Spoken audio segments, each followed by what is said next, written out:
The night smelled of salt, diesel, and danger. Off the coast of Portuguese India, a lone dhow drifted in silence, its sails black against a starless sky. 8 men crouched inside, their faces painted with soot, their British uniforms replaced with rags that made them look like dock workers or thieves. Among them was Lieutenant Bill Granger, once a naval officer, now a ghost in a mission that didn't officially exist. The sea ahead shimmered faintly, the port of Mormugao. Neutral territory, a place where spies vanished and truth carried the weight of a bullet. 2 weeks earlier, London had intercepted a coded signal from a German merchant ship, Ehrenfels, anchored there since the war began. It was supposedly harmless, interned by Portuguese neutrality, but British intelligence had found that its radio still whispered to U-boats in the Arabian Sea, guiding torpedoes toward Allied convoys. Dozens of ships had sunk because of those whispers. Tonight, the voices would stop. The men had been briefed in absolute silence. No names, no unit, no flag. If caught, they were smugglers, not soldiers. Their cover was as thin as the paper that bore their forged papers. Even MI6 had denied knowing them. Granger had memorized the plan: infiltrate the harbor, plant charges below deck, destroy the German transmitter, and vanish before dawn. Simple, except nothing ever was. The dhow neared the breakwater, its oars barely breaking the surface. The glow from the city reflected on the water, muted, orange, dreamlike. Portuguese guards patrolled lazily, rifles slung low, unaware of the storm approaching their peaceful colony. Granger gave a hand signal. The men spread out, silent as shadows, moving through the labyrinth of anchored ships. Somewhere beyond the line of cargo hulls, a gramophone played faintly from a tavern, a woman's voice singing in Portuguese, ghostly and soft. It almost felt like the world had forgotten the war. But when Granger touched the pistol at his belt, he remembered why he was there. The Ehrenfels loomed ahead, huge and dark, her silhouette rising like a fortress above the smaller boats. No light, no movement. She looked abandoned, but everyone knew she wasn't. Intelligence said 20 German sailors still guarded her, loyal to Berlin, ready to sink her before letting her fall into enemy hands. The men tied off their boat to a buoy. Granger climbed first, fingers slipping on the wet steel. The air reeked of oil and rust. For a second, he froze. A shape moved on deck, a shadow with a cigarette. Then it turned away. He exhaled and gave the signal. The mission had begun. In his mind, he repeated the phrase he'd been told before leaving Bombay: "No one will ever know what you did here, but the sea will." The irony, he thought, was that the sea remembers everything. The harbor of Mormugao breathed like a sleeping animal, slow and heavy, every sound thickened by humidity. Lieutenant Granger crouched behind a stack of crates on the lower deck, counting the rhythm of footsteps above him. 2 guards, moving lazy circles, one by the aft rail, the other near the bridge. Their boots scuffed against wet wood, punctuated by the occasional murmur of German speech. He understood enough to know they were bored. That was good. Bored men missed things. Below deck, 3 of his commandos waited in silence beside the shaped charges, the fuse cords wrapped carefully in waterproof cloth. The air down there was worse, stale, metallic, close. The faint hum of the ship's generator bled into the walls, a mechanical heartbeat that felt too loud in their chests. Granger checked his watch. 0047. The charges were to be set by 0115, ignition by 0130. Then, If God still cared about men like them, they would be gone before the Portuguese police or the Kriegsmarine ever realized what had happened. A faint sound, metal on metal, made him tense. He raised his pistol, finger steady. Just a rat scuttling along the beam. But the stillness afterward felt unnatural. He glanced toward the pier through the narrow slats of the hull. A dim patrol lantern passed. A Portuguese officer, yawning, unaware that history was shifting inches from his post. Granger exhaled. He climbed the narrow stairs to the radio room. The corridor smelled of ozone. Wires ran like veins along the ceiling, connecting to a locked iron door where faint Morse clicks whispered. He pressed his ear to the steel. The signal pulsed steadily, alive, real. He could almost feel it traveling through him, a ghost whispering coordinates to distant submarines. He unslung his pack, took out a small thermite charge, and placed it beneath the panel. The heat would melt the transmitter beyond repair without drawing fire. But as he was securing the detonator, he heard it. A voice behind him. German. Calm, confused. "Where ist da? Who's there?" Granger froze. The barrel of a pistol cocked behind his neck. Time collapsed. His breath misted in the cold. The officer's voice trembled. Not fear, recognition. "You're not one of ours." Granger moved before he could finish. A strike, a muffled cry, a thud against the wall. Silence. He dragged the body into shadow, his heart slamming against his ribs. Blood seeped across the floor, spreading like ink. For a moment, he hated himself, not for the act, but for how natural it felt. He pushed it down. He had no time for ghosts. The ship's engine room was next. He joined the others below. 2 men were already securing explosives near the fuel tanks. Another kept watch by the hatch, his eyes flicking nervously between the darkness and the faint orange glow of the fuses. 3 minutes, one whispered. Granger nodded. They'd done their part. As they prepared to leave, a tremor passed through the hull, not from them, but from the sea itself. Distant engines. Searchlights cut the horizon. Portuguese patrol boats. He could see the white beams glancing off the black surface of the water like blades. Someone had noticed. Maybe the guard had spoken before he fell. Maybe fate just wasn't finished testing them. "We're out of time," Granger said quietly. They split, racing back through the corridor. Above, shouts erupted in German. The first alarm bell clanged. Boots thundered across the deck. The mission had been discovered, but the charges were set. All that mattered now was getting off this ship alive. The alarms turned the night into a single continuous note. No longer music, only a raw, unending edge that cut through thought. Granger ran with the others, boots striking metal, breath stuttering in his throat like a trapped bird. Above them, the deck was chaos, figures moving in frantic arcs by lantern light, Portuguese voices joined by shouted German orders. Somewhere, a crate toppled and rolled, a curse echoed, then a shout, then the bark of a rifle that missed everything but air. For a second, he thought the whole world would be swallowed by noise, but beneath the din there remained the slow, mechanical pulse of the transmitter, which must not live another dawn. He felt that pulse in his teeth, as if the radio itself were calling for his end.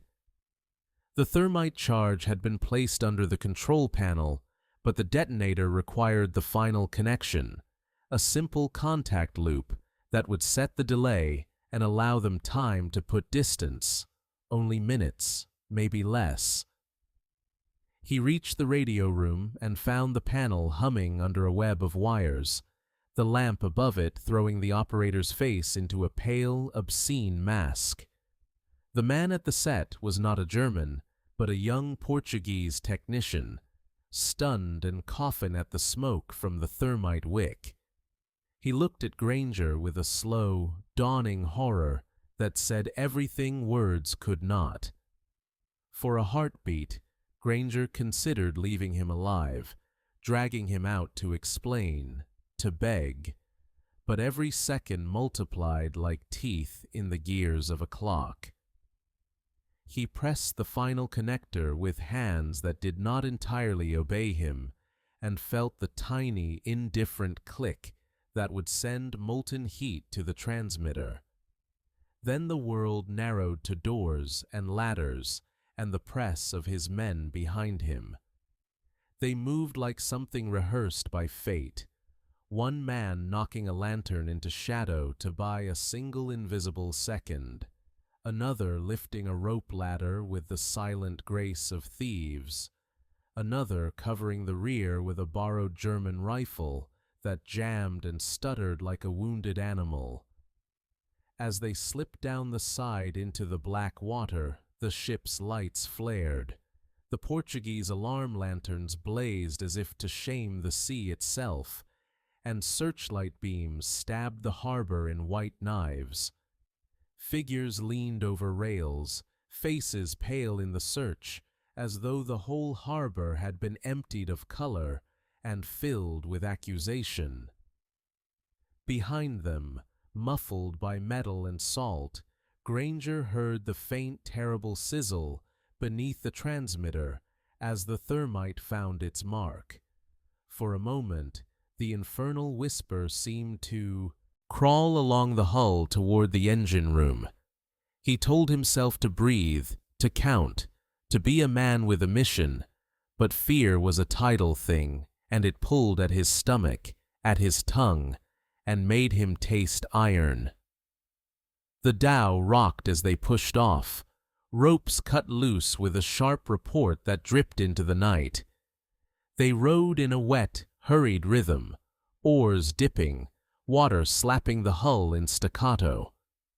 Far ahead, the Ehrenfels vibrated with the slow heat of sabotage, and for a second, it seemed like something in the sea itself drew closer to listen.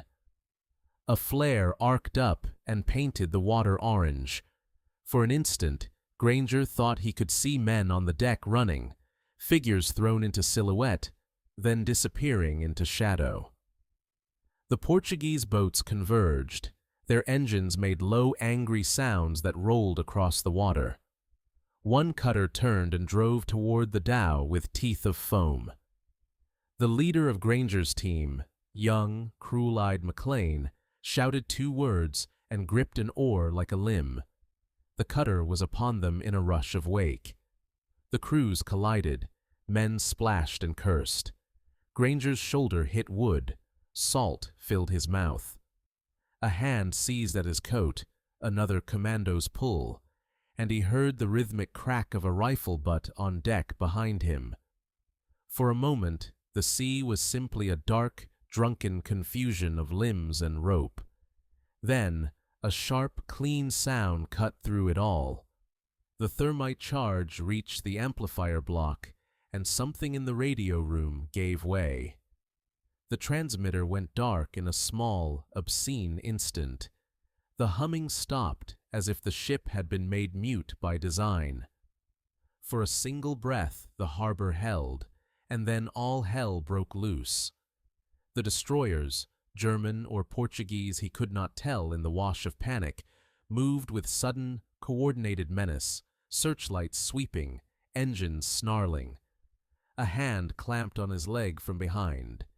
He nearly fell when a new sound rose like a scream from the Ehrenfels, metal tearing from within as the heat found wires and housing, then a duller, deeper boom that could have been a fuel tank rupturing or a part of the hull giving way to its own internal chaos. The men in the dhow exchanged looks that passed faster than thought. They had come to silence a voice that had killed convoys, Now they were the ones hunted by that very silence, because silence in neutral waters was an act of war.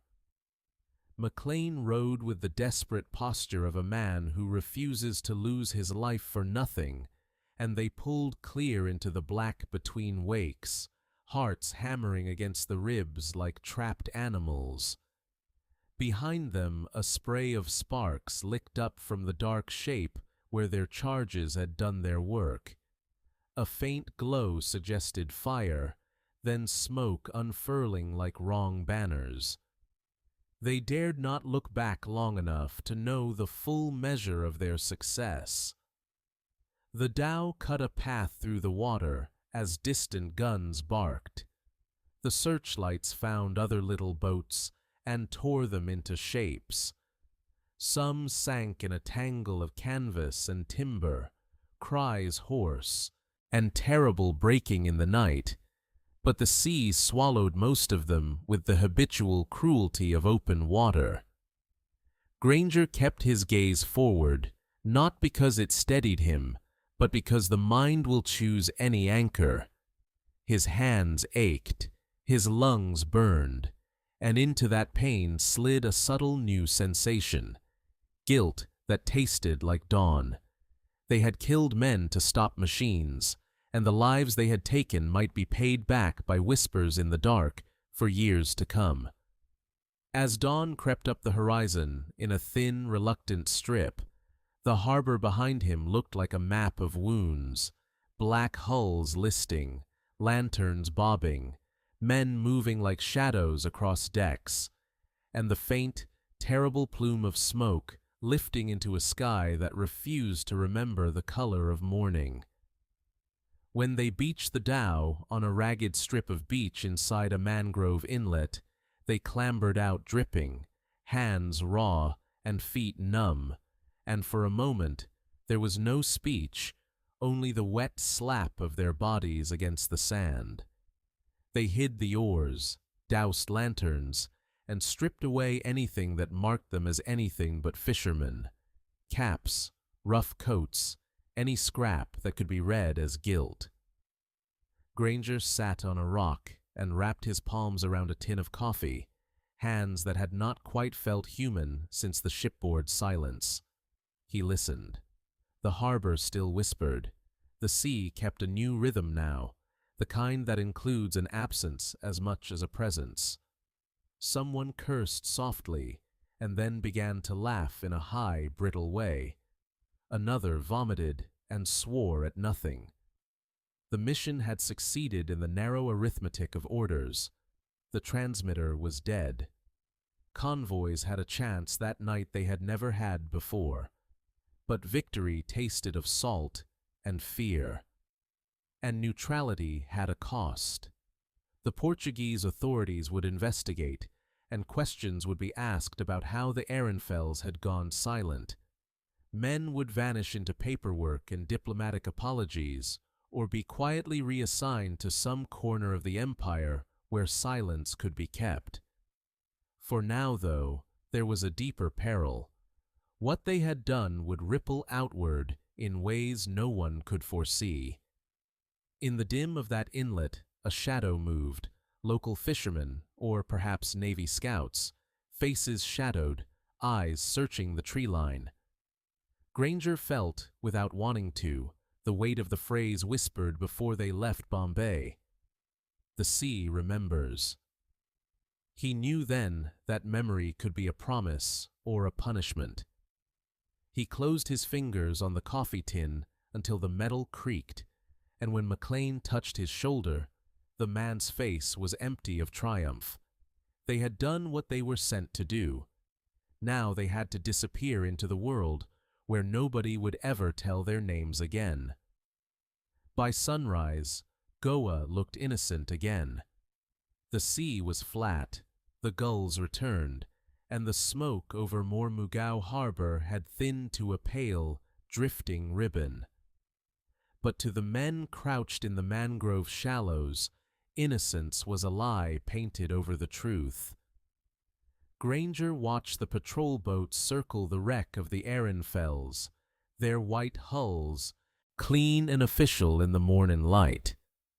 Portuguese officers moved like ghosts on deck, gesturing toward the blackened section of the ship where the transmitter room had once been. Beyond them, two other ships, the Drachenfels and Braunfels, lay silent, their crews leaning over the rails in disbelief.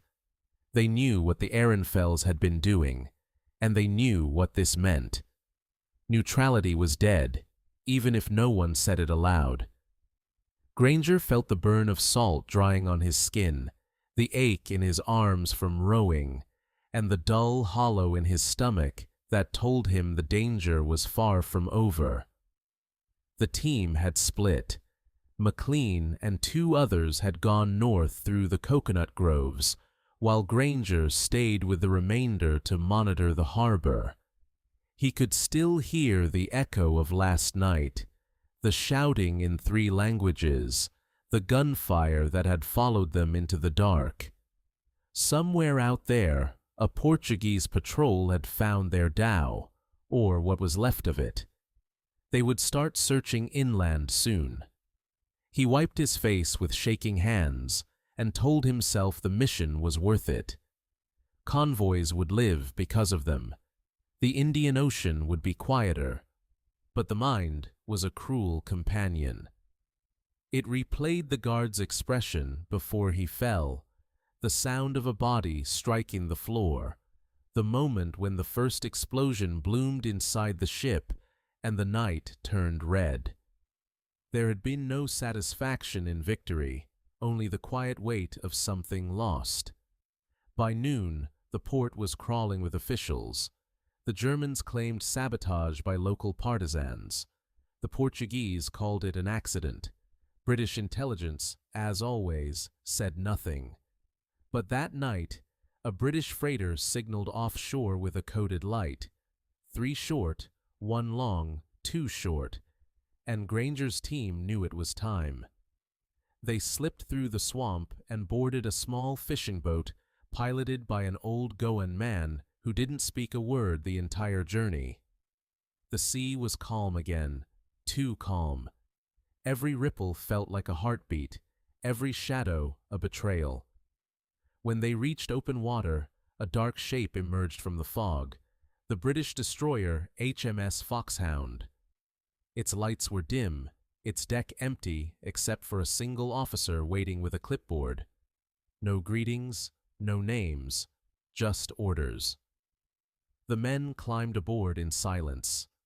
The officer, a young lieutenant with eyes that looked older than his face, nodded once. "The signal's confirmed," he said. "You've done well. The U-boats are blind tonight." His words were meant as comfort, but they landed like stones. Granger looked back at the coast fading into gray and thought of the men still trapped there, the Germans, the Portuguese, the ones who'd never know why the world had shifted. "What happens now?" he asked. The lieutenant shrugged. "Now? Nothing. This never happened." The destroyer turned its bow toward the open sea, cutting through the morning haze. The men below deck sat in silence, the hum of the engines filling the void where words should have been. McLean lit a cigarette, the smoke curling upward in thin, trembling lines. "We saved lives," he said quietly, as if testing the thought. Granger didn't answer. The war would continue, the ships would sail, and the names of the men who had done this would fade like static on an untuned radio. But as the coastline vanished completely, he felt it again, the faint vibration in the steel beneath his boots, a rhythm too slow to be the engines. 3 beats. Pause. 2. He pressed his palm to the floor and closed his eyes. Maybe it was nothing. Maybe the sea was just remembering. They reached Bombay 2 days later, under sealed orders and a silence that clung to them like humidity. The crew was split up, debriefed separately, and then quietly dissolved into different corners of the empire, some reassigned to the Mediterranean, others to Burma, one to Cairo. Granger wasn't reassigned. He was simply told, "You were never in Goa." A file thicker than a prayer book was stamped classified, indefinite. He signed it, though the pen shook in his hand. For a few nights he drank enough to drown the memories, but even through whiskey and smoke he could still hear the sea. Always the sea. It spoke in its own code, the clink of a buoy chain, the tap of rain on metal roofs, the low groan of harbor foghorns that sounded almost human. Then, one night, weeks after his return, he found an envelope slipped under his door. No seal, no signature. Inside, a single sheet of paper. On it, a shortwave frequency, 13.7 MHz. Beneath it, 2 words in red pencil, "Listen tonight." He almost burned it, but curiosity won. That night, he sat beside the naval radio in his rented flat, tuning the dial through static and ghost stations. Then he heard it, faint, deliberate, rhythmic. 3 short pulses. Pause. 2. Then a voice, barely more than a whisper. Ehrenfels reporting, coordinates confirmed. He froze. The ship was gone. The transmitter melted to slag, yet the message repeated, distorted, mechanical, like an echo traveling through time. He listened for hours. The voice never changed. No one ever replied. He sent a discreet note to an old contact in naval intelligence. The reply came back days later, polite, official, distant. No record of signal on that frequency. Recommend rest and discretion. That was all. He stopped sleeping after that. At night, he'd stand on the docks watching the waves roll in, half expecting to see a dark hull rise through the fog, silent and scorched. Sometimes he thought he heard engines far beneath the surface. Sometimes he almost believed the sea was trying to tell him what it remembered. Years later, long after the war, after the medals and the silence, a fishing vessel out of Goa reported a strange find. A rusted metal box tangled in its nets. Inside was a corroded radio set, still humming faintly despite the years. When they turned it off, the sound didn't stop. It came from somewhere deeper. History would record Operation Creek as an act of sabotage of strategic significance. No mention of names, no mention of the voices that still drifted through static on forgotten frequencies. But sailors in the Indian Ocean tell stories. That on moonless nights, if you listen to shortwave 13.7 MHz, you can still hear the same message, calm, confident, impossibly clear. Ehrenfels reporting, hold course. And beneath that, faint and steady, the rhythm returns. 3 beats. Pause. 2. The sea never forgets what men try to bury in its depths. It waits. It remembers. It repeats.